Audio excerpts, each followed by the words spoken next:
2019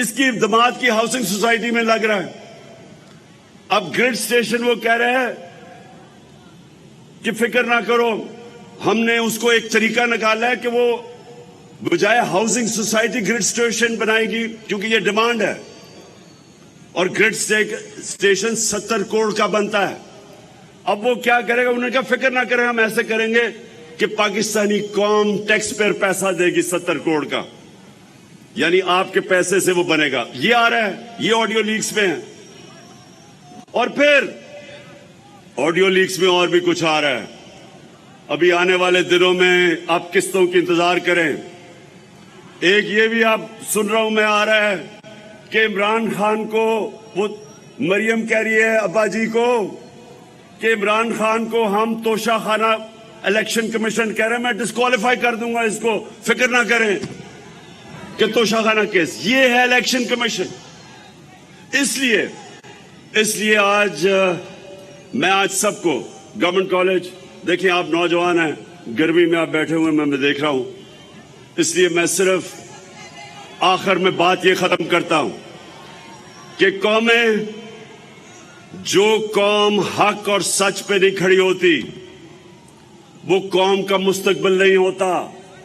جو قوم امر بالمعروف, اللہ کا حکم ہے کہ اچھائی کے ساتھ کھڑے اور برائی کے خلاف کھڑے ہو, جب ایک قوم میں اچھے اور برائی کی تمیز ختم ہوتی ہے قوم مر جاتی ہے.